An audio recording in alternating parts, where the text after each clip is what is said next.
시간 우리 주시는 하나님의 말씀은 구약성경 예레미야 29장 7절과 신약성경 갈라디아서 6장 9절 말씀입니다. 먼저 구약성경 예레미야 29장 7절을 우리 다 함께 읽겠습니다.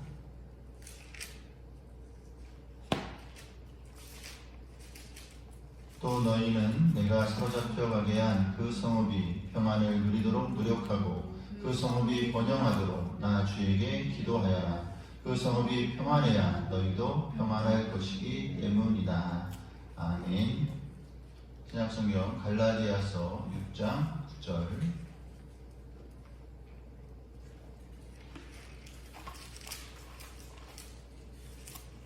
선한 일을 하다가 낙심하지 맙시다. 지쳐서 넘어지지 아니하면 때가 이를 때에 거두게 될 것입니다.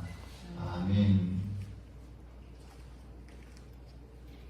할렐루야. 이 시간에는 선한 일을 하다가 낙심하지 맙시다 라는 제목으로 함께 말씀의 은혜를 나누고자 합니다.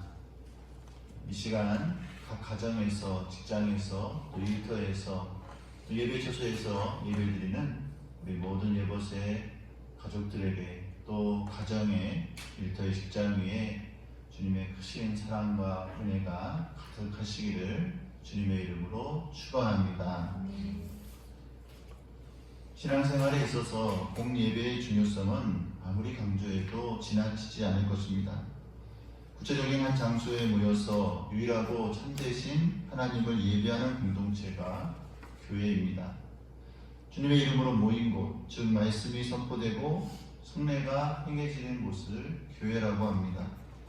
따라서 성도는 모이기를 패하지 않고 모이기를 힘써야 합니다.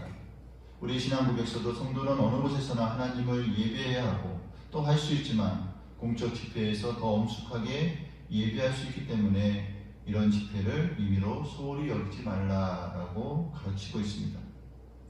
성도는 질병 혹은 감염의 이유로 발생한 다양한 상황 속에서도 마음으로 모여 예배하는 것을 더욱 사모해야 합니다. 혹여 예배에 참여하지 못하더라도 이를 안타깝게 생각해야 합니다. 공예배가 지극히 중요하지만 우리 신앙 고백서가 가르치고 있듯이 공예배를 절대화시키는 위험에 빠져서도 안 될 것입니다. 무지와 미신에 빠져 있었던 중세시대의 성도들은 하나님께서 지켜주실 것이라고 믿고 전염병이 창궐했을 때 예배당으로 몰려들기도 하였습니다. 그것이 오히려 전염병을 확산시켜서 수많은 사람이 목숨을 잃었던 사실이 있었던 것을 우리는 역사적으로 기억하고 유념해야만 합니다. 종교개혁가들도 주의 성수에 대해 매우 엄격한 입장을 취하였습니다. 하지만 전염병이 돌 때에는 하나님 사랑과 이웃 사랑이라는 규범을 벗어나지 않는 한 피신을 하는 것이 가장 지혜로운 방법이라고 가르쳤습니다. 비록 칼빈이나 루터와 같은 위대한 목회자들은 죽음을 무릅쓰고 남아서 교우들을 돌보고 환자들을 돌보기는 하였지만 성도들이 예배당을 떠나 피신하는 것을 금하지 않았습니다. 레이기의 정결병 예식에도 보면 전염병에 감염에 의심이 되는 사람은 공동체 모임과 제사에 참여하지 않고 의심이 사라질 때까지 따로 생활하도록 규례를 정하고 있습니다.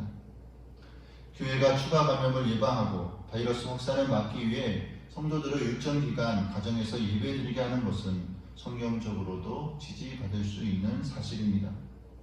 성경은 성도들이 국가와 사회의 평안을 도모해야 하며 성도의 의무를 다할 것을 가르칩니다. 하나님께서는 심지어 포로로 잡혀간 이스라엘 백성이 그 성읍의 평안을 위해 그리고 의정자들을 위해 기도하라고 명령하셨습니다. 세상 통치자들을 위한 기도는 나라를 위한 성도의 의무입니다. 세상의 평안을 위해 성도들은 함께 기도하고 또한 시민으로서 협력해야 합니다. 이런 과정 속에서 교회는 평안 가운데 자신의 사명을 다할 기회를 얻고 교회는 일상으로부터 신뢰를 얻어서 복음 전도가 더욱더 큰 힘을 얻게 될 것입니다. 아주 부득이한 상황 속에서 교회가 공예배 외에 다른 형태의 예배를 시행하는 것은 성경의 가르침에 어긋난다고 볼 수 없습니다. 하지만 이와 같은 예배들이 공예배의 중요성을 약화시키지 않도록 매우 제한적으로 이루어져야 합니다. 공예배 외에 특별한 형태의 예배들은 편의적이거나 자의적으로 시행되어서는 안 됩니다. 당회의 결정과 감독에 따라 질서 있게 시행되도록 해야 합니다. 성도들은 당회의 결정이 미흡하더라도 하나님의 말씀에 어긋나지 않는 한 순종하는 성숙한 신앙인의 모습을 보여야 합니다.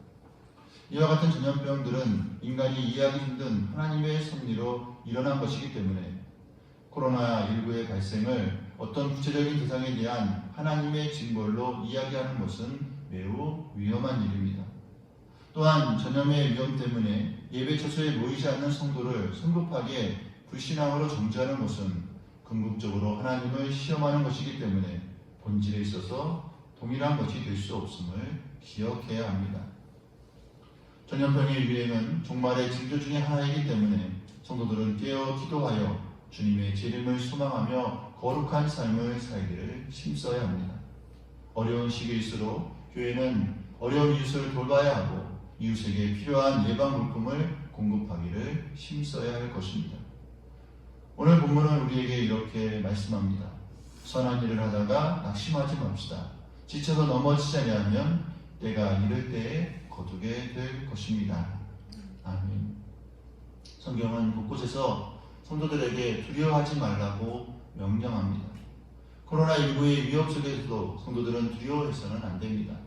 그 이유는 성도들은 코로나에 걸리지 않거나 걸리더라도 낫기 때문이 아닙니다. 어떤 상황에서도 우리를 지키실 것이라고 약속하신 예수님의 약속을 받았기 때문입니다. 성도들은 오직 말씀 속에서 하나님의 보호하심과 동행하심을 확신해야 합니다. 우리 개혁신앙의 선배들은 극한 환난과 고난 속에서도 살아서나 죽어서나 유일한 위로는 나는 나의 것이 아니요 몸도 영혼도 나의 신실한 구주 예수 그리스도의 것이라고 하이델베르크 요리문답 제1문에서 고백하며 모든 어려움을 극복해 왔습니다. 이 신앙이야말로 우리 성도들에게 가장 필요한 개혁 신앙의 힘이요 신앙의 유산이라고 말할 수 있습니다. 하나님의 평강이 우리 모두와 이 나라 민족과 세계의 모든 곳에서 고난받는 모든 성도들에게 모든 영혼들에게 함께하기를 주님의 이름으로 축원합니다. 아멘. 기도하겠습니다.